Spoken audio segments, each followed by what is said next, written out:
నేను ఏ రోజు కూడా పార్టీ తల వంచుకునే పని చేయనన్నా.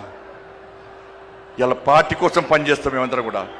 ప్రతి భారతీయ జనతా పార్టీ కార్యకర్త జై శ్రీరామ్, భారత్ మాతాకి జై అని నేను భారతీయ జనతా పార్టీ కార్యకర్తలని చెప్పి తలెత్తుకొని సగర్వంగా తలెత్తుకునే విధంగా పనిచేస్తుంది తప్ప పార్టీకి తల వంచే పని చేయనన్నా. చాతగాని మూర్ఖులు, ధైర్యంగా రాజకీయంగా ఎదుర్కోలేని దద్దమ్మలు ఇలా ఏదో చేసి బండి సంజయ్ని గాని భారతీయ జనతా పార్టీని ఇబ్బంది పడితే నేను ఫామ్ హౌస్ లో ఎలుకని కాదన్నా, ఫామ్ హౌస్ లో ఎలుకని కాదన్నా. నేను నా అయ్య పేరు చెప్పి రాజకీయాలు రాలేదన్నా, నా తాత పేరు చెప్పి రాజకీయాలు రాలేదన్నా, ఏదో జెండా పెట్టి ఎత్తే రాలేదన్నా. నేను కాషాయపు జెండాను, కమలపు జెండాను భుజం మీద మోసుకొని సామాన్య కార్యకర్తగా నా రాజకీయం ప్రారంభించి ఒక రాష్ట్రీయ స్వయం సేవకగా, ఒక ఏబీవీపీ కార్యకర్తగా, ఒక యువమోర్చా కార్యకర్తగా, ఒక నరేంద్ర మోడీ శిష్యునిగా భారతీయ జనతా పార్టీ కార్యకర్తగా పనిచేస్తున్నప్ప సగర్వంగా భారతీయ జనతా పార్టీ కార్యకర్తని తలెత్తుకొని తిరిగి పనిచేస్తున్నప్ప తల వంచే పని చెయ్యన్నా. నన్ను నమ్మండి అన్నా, తప్పుడు ప్రచారం నమ్మకండి అన్నా. మా ఎంబడి ఉండండి, ఇక వదిలిపెట్టే ప్రసక్తే లేదు.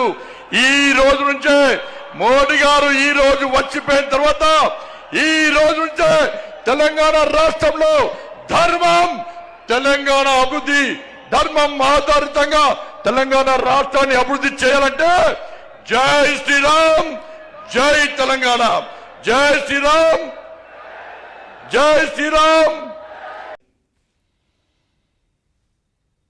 సంగప్ప అని ఒకప్పుడు V6లో పనిచేసిన ఒక జర్నలిస్టు గత 3 సంవత్సరాల నుంచి బీజేపీలో అధికార ప్రతినిధిగా పనిచేస్తున్నారు. ఈ సంగప్ప గారు ఏప్రిల్ నెలలో 22 నుంచి 20వ తారీఖు మధ్యలో ఈ సంవత్సరం ఈ బాధిత కుటుంబం దగ్గరికి వెళ్ళి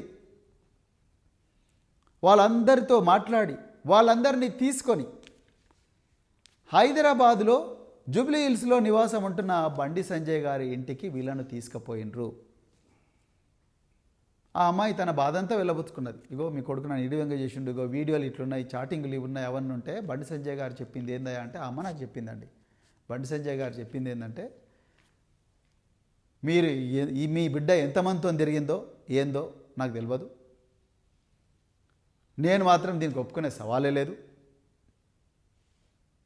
ఇంకోటి కూడా మీకు ముచ్చట చెప్పాలనుకుంటున్నా, నేను మా బీజేపీ పార్టీ నన్ను బీజేపీ రాష్ట్ర అధ్యక్షుడి పదవి నుంచి తీసేస్తే నా కోసం 8 మంది ఆత్మహత్య చేసుకున్నారు. ఇంకా నా సంగతి ఏందో మీకు అర్థమైంది కదా. రేపు మీ మీద ఏం జరిగినా అమ్మలా నేను రెస్పాన్సిబుల్ కాదు, నకరాలు చేయకూరి, ఇక్కడి నుంచి వెళ్ళిపోండి, ఏదైనా సెటిల్ చేసుకుందాం అని చెప్పి భయపెట్టించి పంపించిండట. ఇది సంగప్ప గారి సమక్షంలో జరిగింది. ఆ మహిళ చెప్పింది నాకు. ఇవాళ నేను హైదరాబాద్ పోలీస్ కమిషనర్ గారిని, డీజీపీ గారిని డిమాండ్ చేస్తా ఉన్నా, బండి సంజయ్ గారి ఇంటి దగ్గర ఉండే సీసీటీవీ కెమెరాల ఫుటేజ్ అర్జెంటుగా తీసుకోండి, ఆయన కాల్ డీటెయిల్స్ తీసుకోండి, సంగప్ప కాల్ డీటెయిల్స్ తీసుకోండి, ఈ బాధితుల కాల్ డీటెయిల్స్ తీసుకోండి, వాళ్ళ టవర్ లొకేషన్స్ చూడండి. మీకు 2 నిమిషాల్లో కేంద్ర హోంమంత్రి ఏం చేసిండో మీకు అర్థమవుతుంది. మీరు అవన్నీ చేయలేదు, ఇంకా మీరు ఆయన కాపాడాలని ప్రయత్నం చేస్తున్నారు. ఎందుకంటే రేవంత్ రెడ్డికి ఎట్లనే చేసి బండి సంజయ్ని కాపాడాలన్నది ఈ మహిళల మీద వీళ్ళకుండే గౌరవం ఏదో మనకు అర్థమవుతున్నది. ఇలా రీల్స్ మీద రీల్స్ చేసే సీతక్క గారు ఎందుకు మాట్లాడడం లేదు, కొండా సురేఖ గారు ఎందుకు మాట్లాడడం లేదు,